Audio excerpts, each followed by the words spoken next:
We signed on the air in New York, a brand new radio station, a little bitty radio station that wanted to go from worst to first. So the next morning, I get up, I go to work. He just went nuts. I don't say a word to the members of the zoo. Long about 8 o'clock, I pull out that Associated Press list of radio stations. It's rolled up. I unroll it like this, all the way down to the ground, and I'm going to read them on the air. He was reaming out the entire team. You know, this is not working. We got to raise our game. We might as well just pack up our things and leave and let the station go to dead air. I started reading from number 1, and I get down to 20. I said, no Z100, and guess what? We're number 51. I came here from Tampa, Florida to build a great radio station, and guess what? We suck. In the background, you hear the little Saturday Night Live Debbie Downer sound effects. I almost fell out of my chair. No one ever says that. No one ever says you're doing poorly in radio. We are going to build a great radio station, and I'm talking to you, the listeners. You have to get on board and help us.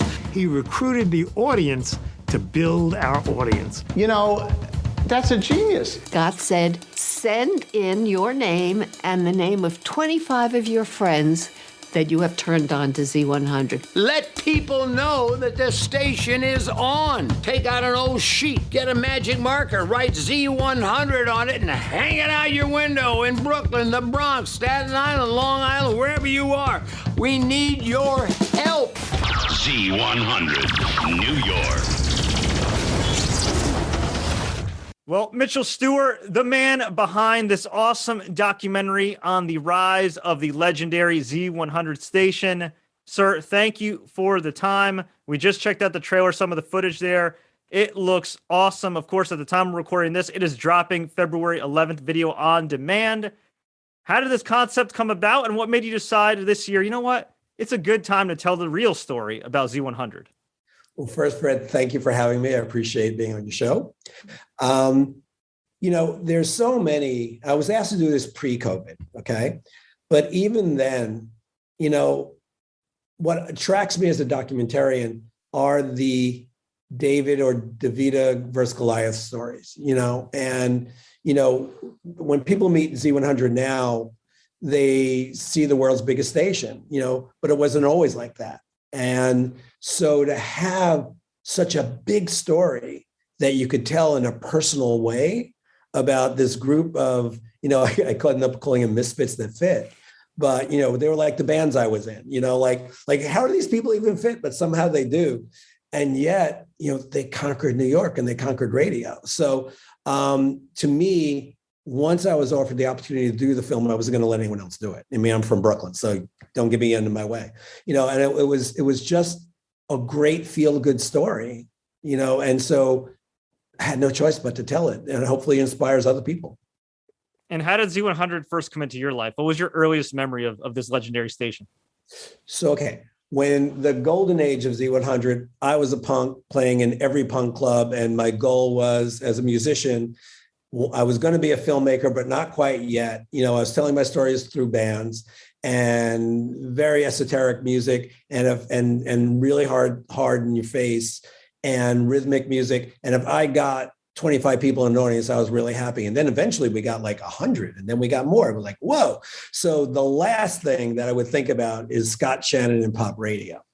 And because it just wasn't in my world that I was considering ever getting to. That wasn't representative of success. Success was, you know, earning an audience and earning an audience through telling the truth in music. So then when I became a filmmaker and I was starting to have some success, I got a call from a friend of mine, Don McLeod, who had been tracking my career, and he was working at then Clear Channel. And he said, hey, have a friend. And when I came into Z100 world as our agency was like 2003. And people don't remember, they were back in the worst position. You know, Scott had left and they hit a very fallow period. So I said, Z100, do I want to do it? And they said, hey, you get to go backstage at the Garden. And I go, okay. And, you know, they didn't have that much money. I ended up, you know, losing $1,000. So, you know, I went to my wife and said, can we do this? And it was like, why are you asking? You know you're going to do it. So, come on. Anyone that grew up in New York is going to go backstage at the Garden. So we went backstage at the Garden to do a Z100's Jingle Ball. And the punk in me was so shocked to find out that the people at Z100 were these amazing music people who cared so much about music. Because you think it's a corporation. Well, corporations made up of people, right? And these people wanted to be there and loved it.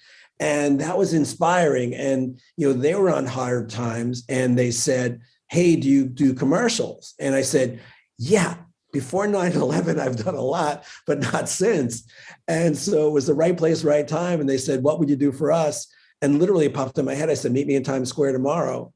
And, I want to bring Z100 back to my version of it was let's do these commercials in Times Square and just, let's reclaim New York. And, God bless Tom Pullman and Sharon Dastor and all those people.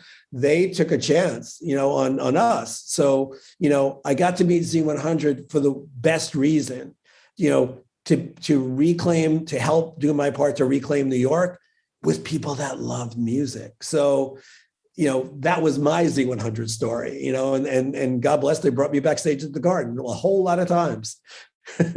I can attest to somebody who's covered events at the Garden. Being back, it's one thing to go as a fan, but being backstage is just like, it's a totally different experience. Oh my God, there's nothing like it. And, anyone could buy a ticket, but to get backstage, you have to be invited. Think about that. So that to me meant everything. And it hasn't changed to this day, by the way. Did you get to walk through the halls, see all kind of like the pictures of like the different concerts and then legendary New York Knicks and Rangers? Absolutely. Every time we would do a concert there, because we did a series, Road to MSG, which featured, first of all, it started again with Z100, but then we did a number of artists and events that took place. And to see the photos, they curate the photos for the artist or the sports event, and to see these photos, I mean, that's your life up there. You remember seeing these things as a kid. So it's a remarkable place and still is. I mean, it's the Mecca. Now, you've had a lot of experience in film, obviously, in an acclaimed career. You've worked with some huge acts. I mean, from Lady Gaga, Earth, Wind, Fire, Jay-Z, Justin Bieber, Taylor Swift, Katy Perry. I could go on all day and night. I won't. But how did those experiences differ from the making of this documentary? I would assume that has helped you up to this point, but were there any challenges that you faced making a production like this? Yes. And we'll talk about the COVID of it all in a minute, because that was unusual. But when I first started working with the station and word spread about me to other stations, I got to interview and work with more than 100 artists, and being a musician myself and my personality is, I'm not walking in and being someone else. I'm going to be me. And fortunately, the generosity of these artists recognized me also as someone who cared about music and was a musician and loved music. So there was a common denominator with all of them. From interviewing Lady Gaga, the first time I met her, she was 22. She was about to go on stage at Jingle Ball, be the opening act. And she was starting to get notoriety. But meeting her and talking about love of music and what particularly Z100 meant to her as a kid, really, it was the connection. So that ability to do so many interviews over and do a live music show, also Strip, Raw, and Reel, which they gave me the benefit of doing, which I did for almost 100 episodes, is you got to meet the musicians where they were. And you got to meet the artists where you were, because my style was always taking them back to why they first wanted to do this. Not that successful person that we're meeting now, but Lady Gaga at 22, why are you doing this? What drives you? And that's my style.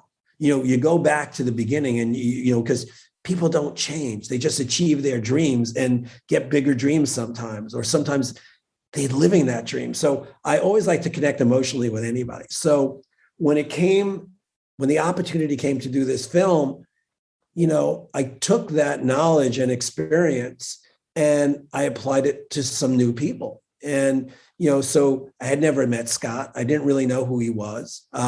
In fact, even though we worked with Z100 for a while, and they were like the Yankees to me, sorry if you're a Met fan, but it was like, whoa, hey. But meeting Scott, doing this doc, didn't know that he created Z100. And I didn't know his story, So as a documentarian, looking for big stories, but telling them through the eyes of an individual, a small way, Scott was the perfect subject for me, because he came from, he came from Tampa, this hillbilly, they called him. And George Maxine, who is the god of interviewers, said, I hope you got a one-way ticket because we're going to kick you out of town. And to come with the chutzpah and, that drive and that self-belief, and surround yourself not with famous people to be on your zoo crew, but to be with interesting people who knew stuff he didn't know, and to put it out there, that's like a quintessential New York story, isn't it? Most of us in the New York area, like myself, I grew up listening to Z100, listening to the Z Morning Zoo, and it's just kind of been an institution for my age, like since I've been born. But you don't realize, like, wow, okay, this was at rock bottom at one point and picked back up. So yeah, I mean, listening to Scott Shannon's story is absolutely incredible. I got to bring up one thing that was featured in the promotional clip you guys released about Madonna. You talk about how people started and everything. I did not realize prior to watching this documentary that Madonna had been hitting up Z100 left and right almost every single day, to the point where she literally showed up to the studio one day and Scott Shannon was like, okay, you know what? We'll play this record, but promise us that you'll stay home next week. And well, the rest is history. One of the brilliant things about Scott Shannon and the Morning Zoo was his ability to ferret out of pop culture what was the hippest thing happening. He saw where the trends were. One day, our music director came in and said, there's a lady out front who won't go away. She comes every Tuesday, and she insists that we have to play her record. I quizzed him. I said, is anybody else playing it? No, but she says it's big in the clubs. I said, well, this isn't a club, it's a radio station. He said, she's very insistent. She wants to see you now. She would say to Scott that if you play my music now, I will do something special for Z100 when I'm a star. So I said to her, if we play your record at night a couple of times, will you stay home next week? You don't have to come back, right? She said, right. And she said, I promise I'll make it up to you. Now, that particular song was called Holiday. We put it on at night. It got a couple of phone calls. I think it was her calling. And so we moved it to daytime, and it became a pretty big hit for us. Madonna decided to be a movie star with a soundtrack, obviously. The name of the movie and the name of the single was Who's That Girl? We make a deal with Madonna that the world premiere of the movie in Times Square will air on Z100 Live. That was about the third story that Scott told me when we were first discussing making what now became Worst to First, because there was a number of possible stories that could be told about Z100. But to focus in on those 74 days, that's the story that no one else could tell. And he told the story of Madonna, and it was like, well, that has to be in the film, and we have to find a moment. And he talked about Times Square, and so he and Steve Kingston tell the story quite well. And then we were able to, I had a great team researching, but it was one of those moments at 3:00 in the morning when I was looking for myself to find the footage shot by somebody, and we try to track the person down. They're nowhere to be found. And it's like, to see that and to see what it meant to her, really connected the dots, because this is an against all odds story. That's what I wanted to tell. So as you correctly said, whether it's Scott telling, going up against the icons of the industry then in an oversaturated marketplace and try to find his space, or Madonna to come from Michigan and say, I'm going to make it no matter what. I mean, or Lady Gaga when I met her, I'm going to make it no matter what. I mean, these are the stories that have to be told. And these are the stories that have to be told, particularly in this era, post-COVID. It's easy to tell a negative story. I'm not attracted to those stories. I'm attracted to like the against all odds stories that show that you can get from here to there. because, God bless my parents, but I came from nowhere and got a little bit somewhere. And I want other people to be inspired, and that's what we try to tell in our stories, in our films. So a whole lot of people, but were there some that were a little bit tough to crack or open up? It's a great question. COVID, we started pre-COVID, and people were very open to being in it. You have to understand when you're going to interview someone like Clive Davis, right, who's got 9 million things on his calendar, you have to come in and be very prepared. I usually start with people with like a warm-up something, because that's my personality. Well, you have to come, but you have to be very prepared to go there quickly. And with some of the people, and we'll just mention Clive Davis, is you have to get to the point, out of respect for their time. And when you're dealing with somebody like John Bon Jovi, their time is so precious and they're giving it to you. So you have to come in as an interviewer and show respect for their time by telling them that you've done your research and you're asking real questions. Then the funny thing is they give you more time. So that was the pre-COVID story. Then COVID, 30% of the movie was made when I was upstate in the Catskills on Zoom with local crews, or in the case of Nile Rodgers, we did a Zoom interview that our team at my company, HU Creative, Alex Doljenko, big shout out. He spent, 2 months color correcting this film because it was shot by so many different people. Our DP, John Serrano, is amazing. But then we had these other teams and we had to make it look like a cohesive film. That's a whole other level of challenge. As a director doing it on Zoom, that's a whole other level of challenge because I like intimate moments. And we managed to achieve that. And it's the credit of the artist as well, because when we were talking to him, meeting him for the first time, we still connected, because they were so open and trusting. And it was a remarkable journey. I learned so much, not just about Scott's story, but how to be a filmmaker in this era, because you have to adapt in order to tell your story. Speaking of adapting, right? It's very interesting. We're conducting this interview in 2022. There are probably kids out there that don't listen to Morning Zoo, or if they do, they listen to it via podcast, online on their phone. On their phone. It's a totally different world. Even me, like I love the radio, but I don't listen to it as much now that I'm not commuting, right, working remotely these days. Where do you see the future of Z100 and radio going in, say, 5 to 10 years? Well, it's already there. Z100. I can't speak for Z100. I can tell you what I saw when I was there. Is, I got hired to be on the original team, to create content for what became iHeart, so they're always thinking forward. And whether it's Bob Pittman and John Sykes and Tom Pullman, they're always thinking about its content. How can we expand our content to get it in the ears and eyes of people? So I think they're there. And they're in podcasting. They're wherever they need to be. That they have cemented their position to remain important as media continues to evolve. So I give them a lot of credit because they're not self-satisfied. They're always looking for the next thing. And music, there's a reason that music is banned in places where freedom is banned, because music is emotional. And Scott Shannon and the story of Worst to First Z100, the true story of Z100, it's about Scott getting why was he so successful? Because he played all types of music. It just had to be hits.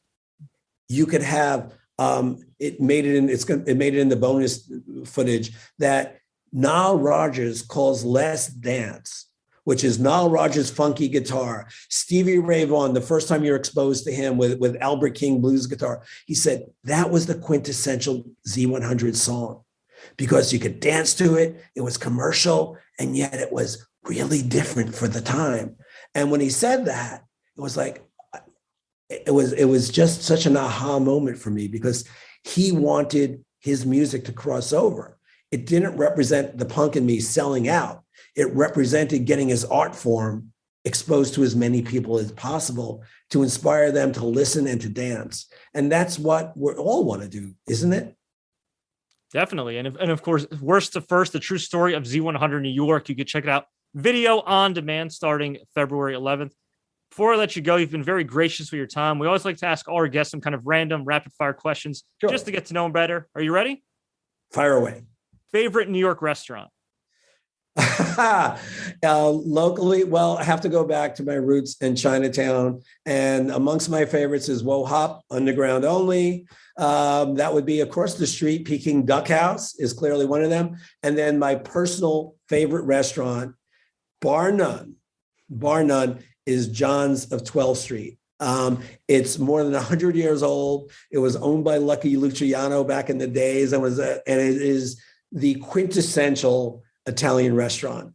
So John's of 12th Street off the Bowery. Awesome. Besides Scott Shannon, who was your favorite subject to interview?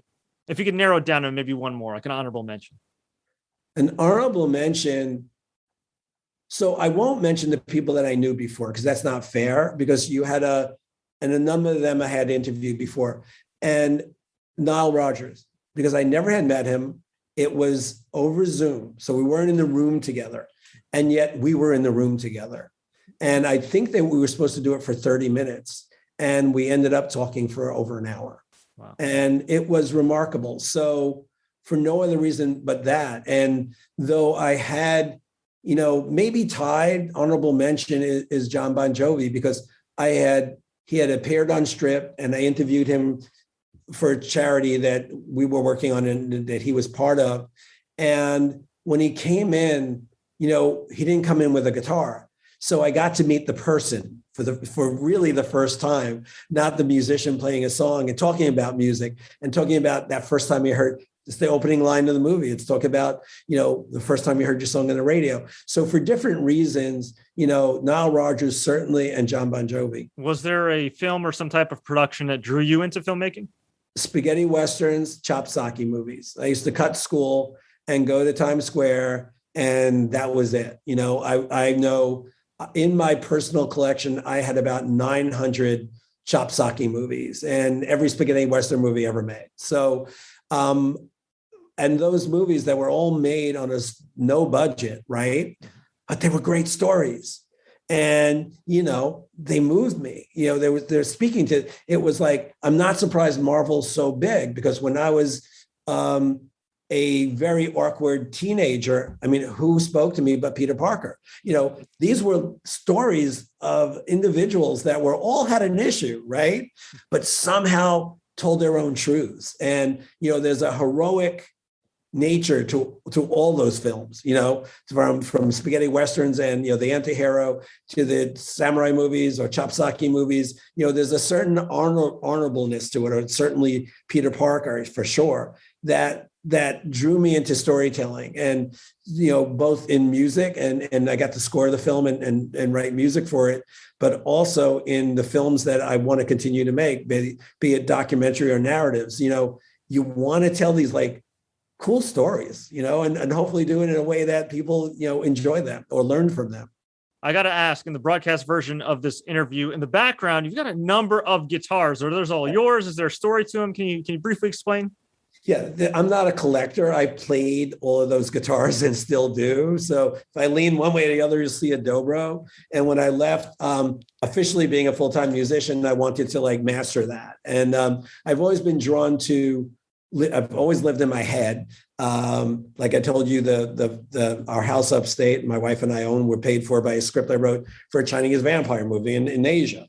I've always been drawn to faraway stories or catapulting me someplace else other than where I grew up, because it was just so violent outside my door. So each one of those guitars I've played somewhere or used to score a film. The Stratocaster over this side is used a lot. Acoustic guitar that's over my shoulder this way or that way is being used, and my Fender bass is used in everything. So yeah, I've played all the guitars, and so thank you for asking that question. I'm not just a hobbyist. It's it's what drives the blood through my veins, basically. Being a New York area-based wrestling fan, I mean, we're built different, right? You have Madison Square Garden, you have the Meadowlands, I have the Barclays Center. We've seen some of the greatest matches and superstars of all time. How did wrestling come into your life, and who would you say is your all-time favorite wrestler? I was 8 years old. My sister was many, many, many generations older than me. And when she first started dating her husband, they would go to see wrestling. And I would hear these stories, and it just always was, it was then a soap opera kind of a little bit to me, and it was appealing. And then I met this guy who you might have heard of, Paul Heyman. And he came to this very apartment, many, many years ago. And it was meeting Shakespeare of wrestling. The quintessential storyteller, the quintessential marketer. And if you could see into his soul, he's just one of the kindest, nicest, just amazing person. And my daughter at that point was probably 6 years old. And Paul came to my house, and I kind of told this story on his WWE doc. And he came to my house. He was going to come to my house at 11 o'clock. That became 12 o'clock. I mean, midnight, 1 o'clock in the morning. And then he finally showed up at 2 o'clock, but I was working in Asia. So I was up, and it kind of told him I was a little off as well. And we were laughing so hard that our then daughter, 6 years old, shout out to Morgan, came out in her little onesie because we were laughing so hard and telling his stories, rubbed her eyes and looked at Paul in his ECW mode. So we're talking about grungy, long jacket, looking kind of scary. And as I've said often, just saw the Jewish Santa Claus. She saw right into his soul. So Paul, and through a partnership with Paul, in looking for Larry, I've gotten to learn so much about really what it takes to be in wrestling. And I have such respect for the people because they are the greatest stunt people in the world. And they're doing it without any doubles, and they're doing it without a safety net. And to see the elevated storytelling that they're doing now, and to see the work that Paul does, whether it was with Roman Reigns, Brock Lesnar, or CM Punk, or whomever he's worked with, The Undertaker back in the day, this is amazing storytelling. And if you want to talk about keeping up with technology, well, who's doing that better than the WWE? So you could learn a lot by watching them, and I do. I'm greatly inspired. And if anyone has not gone to a wrestling match in their life, when you go live, you don't hear the announcers. You don't need it. They're telling the story with their body language. So chop socky, wrestling, music, punk rock, that's influenced me. Could you please kindly ask me where the film is available? Although you did give us a promo, but I just want to do it in true Paul Heyman style. Where can we find Worst to First, the true story of Z100 New York? Thank you so much for the time and being here. And Worst to First, the true story of Z100 New York. And as of this coming Friday, February 11th, it's available any and everywhere. You could download a film, rent, or buy it. And I encourage everyone to go on IMDb and to go on Rotten Tomatoes, because I'm interested to hear their opinions. I hope we entertain them. Hope they're a little bit inspired and learn a bit. And thank you so much for the time. It really was a pleasure.